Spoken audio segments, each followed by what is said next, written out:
Assalamualaikum warahmatullahi wabarakatuh. Waalaikumsalam warahmatullahi wabarakatuh. Ya Rabbi bil Mustafa balligh maqasidana wa ighfir lana ma madha ya wasi'al karamin. Ya Rabbi bil Mustafa balligh maqasidana waghfir lana ma madha ya wasi'al karami. لم يهمل قلب الله مطلقا أبدا وما تنسى أصلا في مدى الزمن. Rabbi bil Mustafa balligh maqasidana waghfir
بركاتهم وأسرارهم وأنوارهم وعلومهم ونفحاتهم وكراماتهم وإمدادهم بالدين والدنيا والآخرة. الفاتحة على هذه النية وعلى كل نية صالحة جانبة لكل خير نافع لكل شر، وإلى حضرة النبي محمد صلى الله عليه وآله وصحبه وسلم. الفاتحة. أعوذ بالله من الشيطان الرجيم. بسم الله الرحمن الرحيم.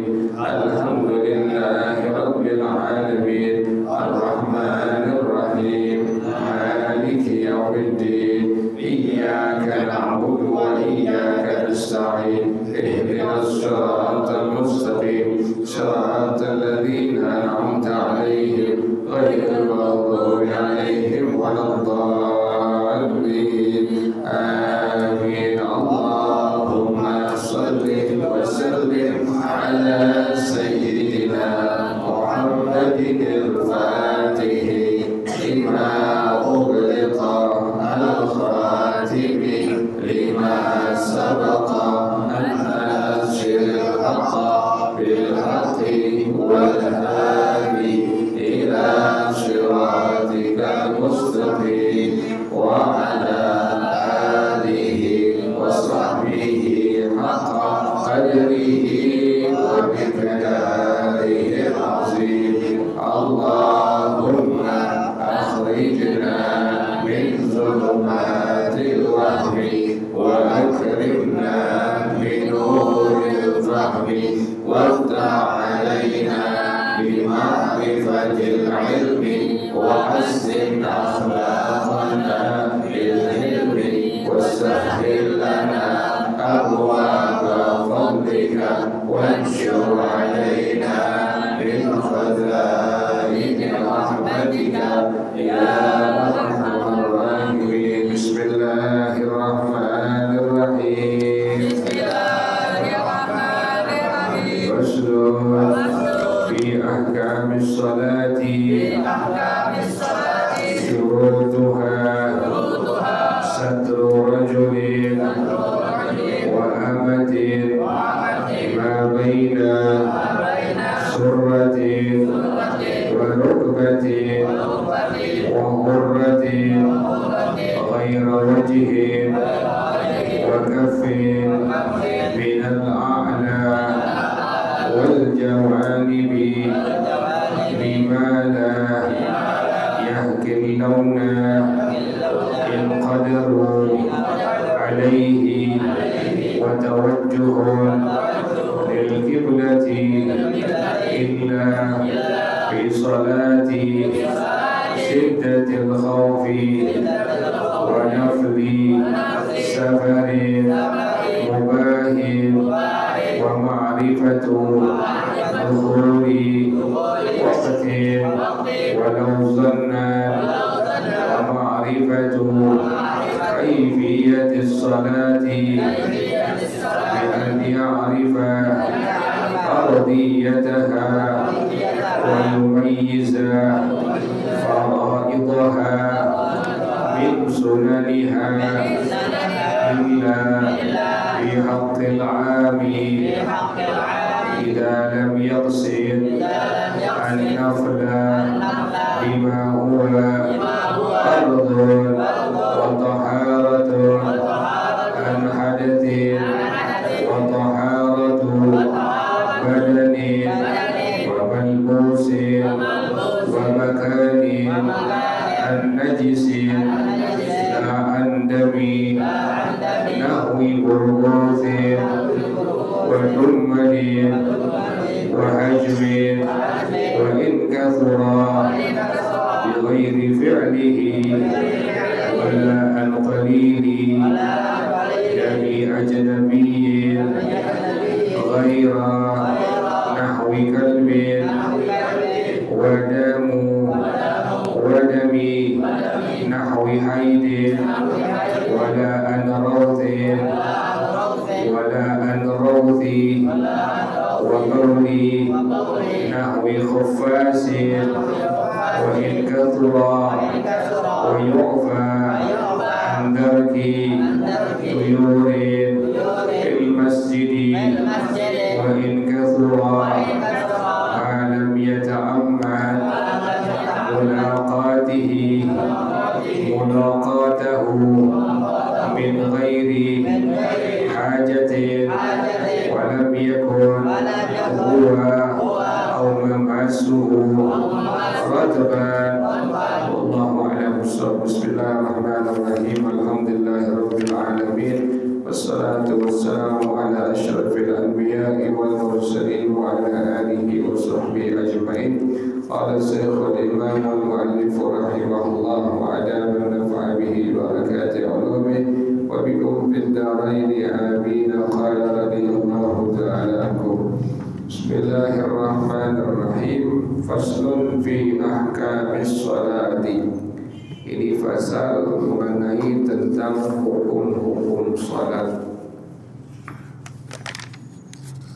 Syurutuha satru rajulin wa amatin ma baina surratin wa rukbatin. Syarat-syarat salat pertama adalah menutup aurat bagi laki-laki atau budak perempuan yang ditutup ma baina surratin wa rukbatin, sesuatu yang ada di antara pusar dan lutut. Itu kewajiban kita menutup aurat bagi laki-laki atau perempuan yang budak perempuan adalah antara pusar dengan lutut. Artinya secara hukum fikih, bila ada orang yang misalnya dia bajunya kena najis, yang ada cuma dia pakai apa? Kain sarung doang. Kain sarungnya diakatasin daripada pusarnya dia, kemudian turunin sampai di bawah dengkulnya dia. Secara hukum fikih salatnya dihukumkan sah. Tapi ingat, orang yang memang dalam kondisi yang demikian keadaannya, dalam kondisi normal sah, tapi tidak ada adabnya kepada Allah Subhanahu wa taala. Jadi syarat yang pertama adalah menutup aurat bagi laki-laki dan budak perempuan, sesuatu yang ada di antara pusar dan lutut. Nutup aurat juga wajib di luar salat. Makanya orang laki nggak boleh pakai celana pendek, haram hukumnya, apalagi perempuan. Orang laki saja pakai celana pendek hukumnya haram, tidak diperbolehkan sampai kelihatan auratnya, apalagi seorang perempuan. Makanya dihukumkan fasik. Bila ada laki-laki yang masih pakai celana pendek dihukumkan apa? Fasik. Jadi saksi pernikahan tidak sah, jadi imam dihukumkan makruh salatnya, tuh gara-gara ada laki-laki yang pakai celana pendek. Makanya wajib dalam sholat ataupun di luar sholat bagi laki-laki untuk menutup auratnya. Artinya pas di luar sholat juga kita nggak boleh telanjang badan nggak boleh juga. Jadi aurat laki-laki di luar sholat di hadapan perempuan yang bukan mahramnya sama seperti perempuan di hadapan laki-laki yang bukan mahramnya. Artinya kita nggak boleh sampai pakai celana pendek, nggak boleh sampai buka baju kita di hadapan perempuan yang bukan yang bukan mahram kita. Jadi syarat sholat yang pertama, laki-laki dan budak perempuan wajib menutup sesuatu yang ada di antara pusar dan lutut.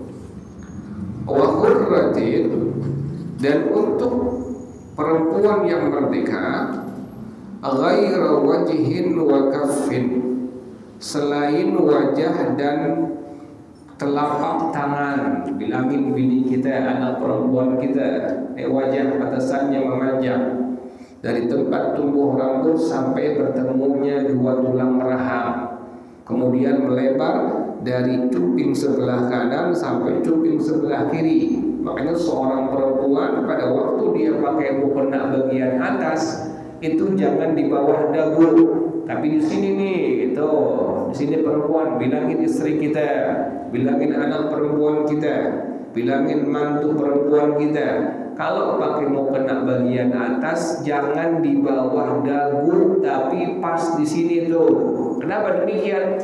Karena ini merupakan bagian wajah yang wajib ditutup bila sedang sholat. Yang boleh kelihatan hanya bagian wajah selainnya itu.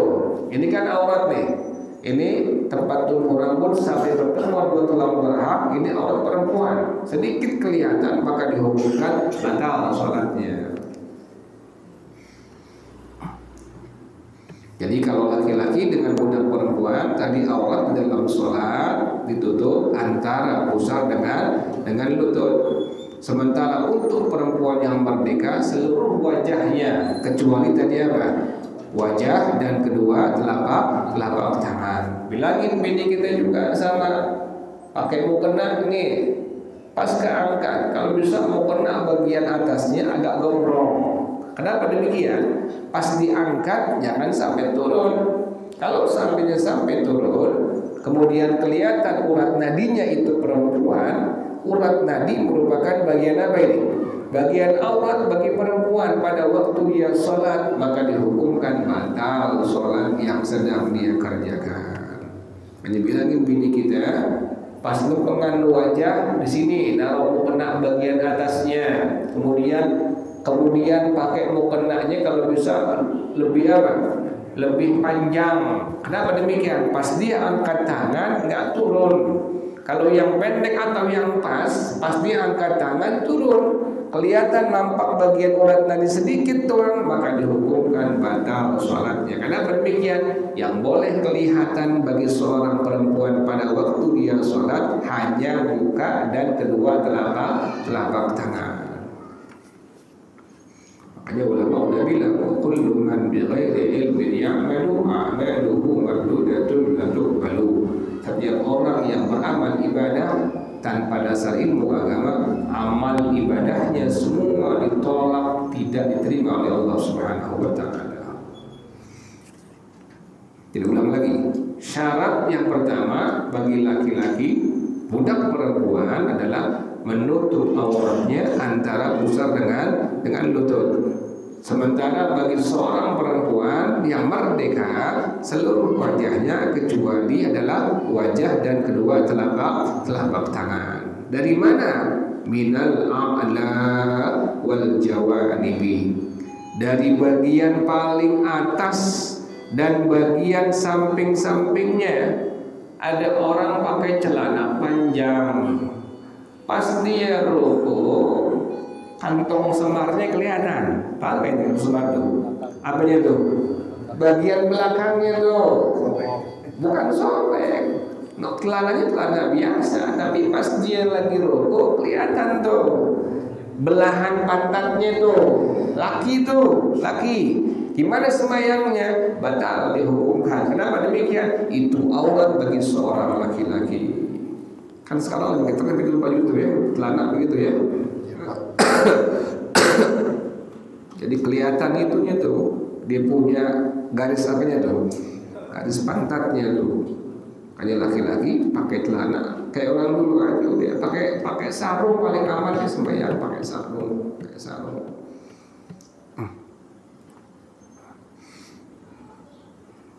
Jadi nampaknya auratnya wajib ditutup dari bagian paling atas dan bagian sisi-sisinya samping-sampingnya. Bima la yahkil launa in qadaru alaihi, dengan sesuatu yang menutupi warna kulitnya jika mereka mampu atasnya. Jadi jangan pakai mukena yang tipis. Sekarang ada mukena perempuan yang mukena traveling tuh.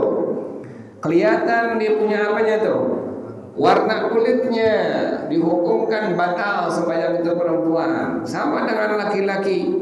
Bila dia pakai celana atau pakai kain sarung, sementara nampak bagian pahanya, warna kulit pahanya, warna kulit daripada dengkulnya, maka dihukumkan batal sembahyang yang sedang dia kerjakan. Jadi bahan tadi wajib menutup warna apa? Warna kulitnya. Makanya kalau pakai mukena, bini kita beliin yang agak apa tuh? Agak tebal. agak tebal. Kenapa demikian? Tujuannya biar jangan sampai kelihatan warna apanya, warna kulit daripada kulit tangannya atau bagian-bagian yang lain yang wajib tutupin pada waktu dia sholat. Ya?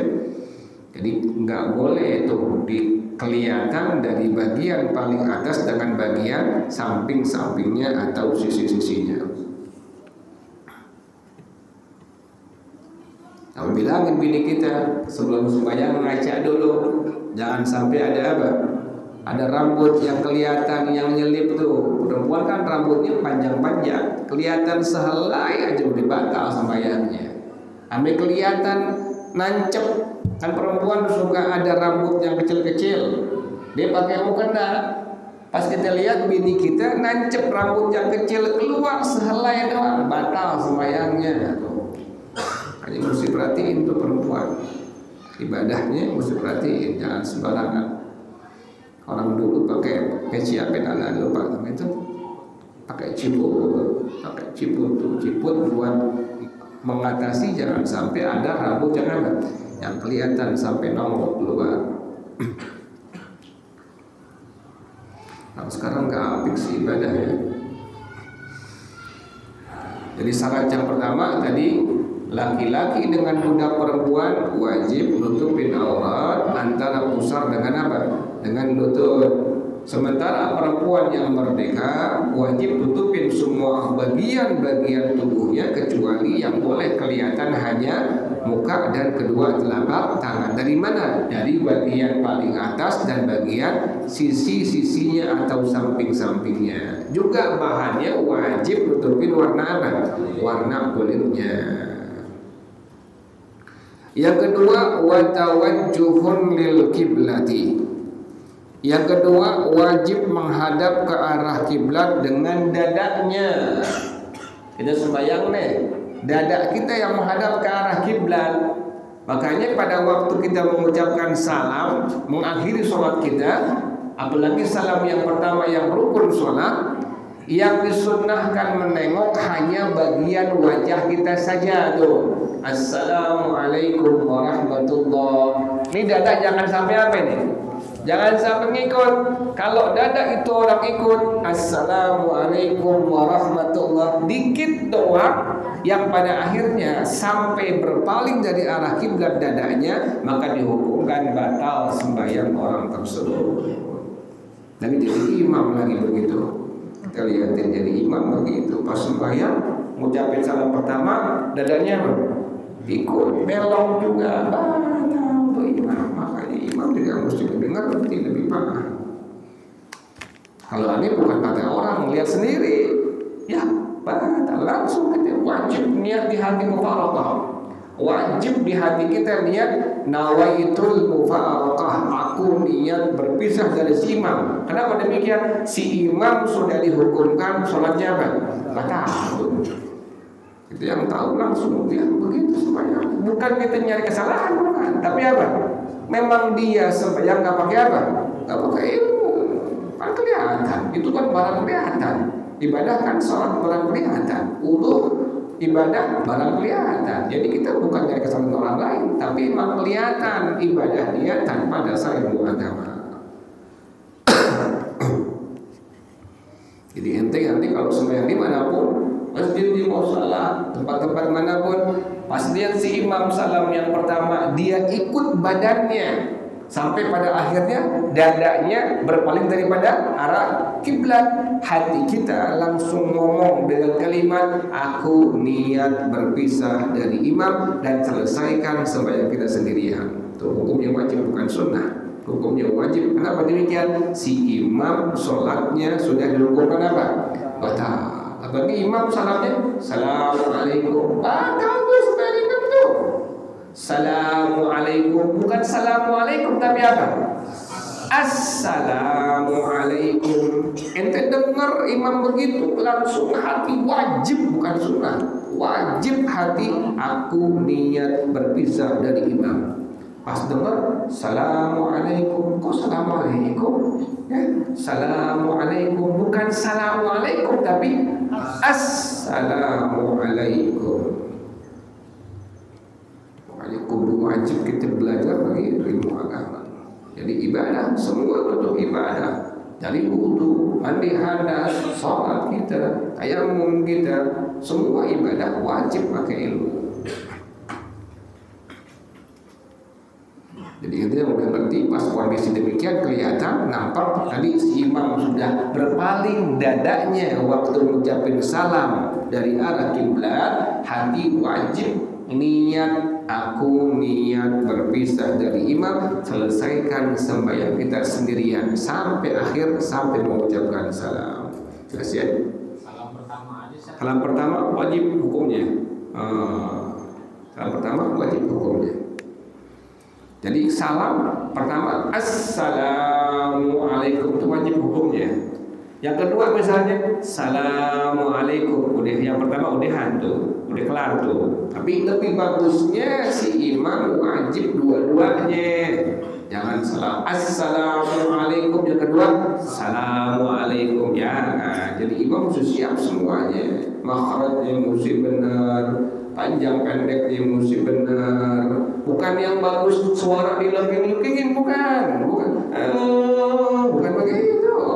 Nggak penting gitu-gituan. Kan orang sekarang nazomnya yang diapain, yang ditekenin. Kayaknya imam tuh mesti pakai nazom. Nggak kita lihatin. Bukan itunya, makhrajnya, panjang pendeknya, tajwidnya, benar nggak tuh si imam? Jadi jangan sembarangan. Makanya kudu diperhatiin. Kenapa demikian? Ini masalah ibadah. Ibadah ada sah, ada apa? Tidak sah. Kaitan dengan akhirat. Bukan dunia. Kaitan dengan apa? Dengan akhirat. Yang urusan dunia aja wajib pakai apa? Pakai ilmu. Apalagi urusan untuk akhirat. Buat dunia pakai ilmu semuanya. Semua urusan dunia pakai ilmu. Jadi yang pertama tadi wajib menutupin aurat. Yang kedua wajib menghadap kemana? Ke arah kiblat. Illa kecuali fi salati syiddatil khawfi, pada waktu salat dalam rasa takut perang misalnya, tuh boleh silahkan tuh. Sambil lari sembahyang boleh, sambil jalan sembahyang boleh. Nggak menghadap kemana? Arah kiblat. Lagi perang nih, masa perang hadap kiblat bodoh gitu, kacau gitu. Kemana aja udah, yang penting lihat musuh bergerak itu nggak batal udah.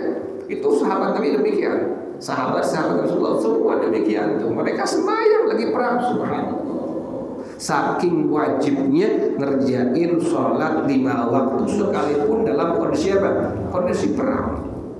Lagi nggak perang pada nggak sembahyang. Gimana perang? Nggak perang nggak sembahyang. Santai-santai pak, hidup di alam dunia. Allah. Ada orang nemuin orang Palmeriam itu waktu nemuin, dan datang pas Ali kelar ngajar ke rumahnya. Katanya cucunya satu dia sholat zuhur tadi, tapi dia minta sholat zuhur lagi. Ada orang yang pikulnya makan mulu, ada nggak begitu? Ada orang udah makan lupa makan. Ini orang emang ahli ibadah, dia perempuan. Pikun pengen apa?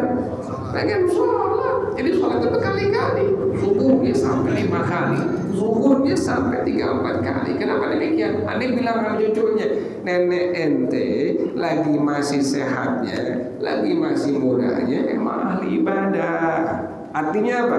Pas dia sudah pikun, yang di otak hatinya hanya apa? Hanya ibadah kepada Allah. Nggak apa-apa, nggak masalah. Saat berkali-kali wudu nggak apa-apa, nggak masalah. Jangan pikun pengen kawin-kawin lagi. Itu bukan pikun tuh.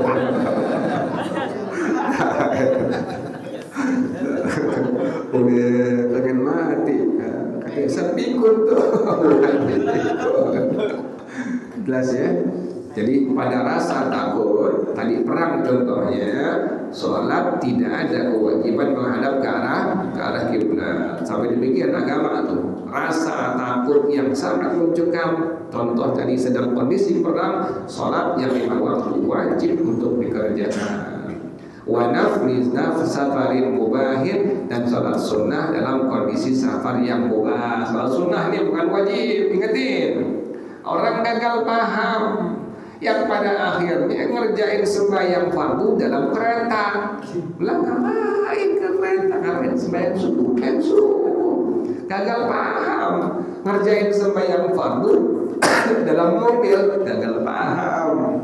Pas lagi di kereta, lagi di mobil, cuma ngerjain lihurmatil waktu, tidak menggugurkan kewajibannya. Misalnya kita lagi pengen sembahyang maghrib nih, tapi macet kondisinya, nggak ada rest area, kemudian nggak ada tempat yang bisa kita sembahyang sebentar melipir, sama sekali nggak ada. Udah, kita ambil wudhu, kemudian kita sembahyang di mobil, tapi tujuannya hanya lihormatil apa? Lihormatil waktu, menghormati waktu seperti biasa sembahyang kita. Tapi nanti pas sampai tujuan, sholat tadi wajib untuk diapakan? Diqadha lagi. Gitu, tidak menggugurkan apa? Kewajiban sholat yang sudah dikenakan dalam kondisi di mobil atau di kereta atau di pesawat bahkan sekalipun. Yang sering di pesawat, yang sering tuh, nanti kalau haji umrah, kalau ngerjain di pesawat hanya sekedar dihormati waktu saja, untuk menghormati waktu saja. Tapi nanti pas sampai hotel di Madinah atau sampai hotel di Mekah, sembahyang yang kita kerjain di pesawat tadi wajib untuk diapain? Diqadha semuanya. Ada yang tayamum di pesawat, dibilang pesawat kalau ada debu itu namanya Metro Mini. Ngaco aja. Kan salahnya mesti ada apa?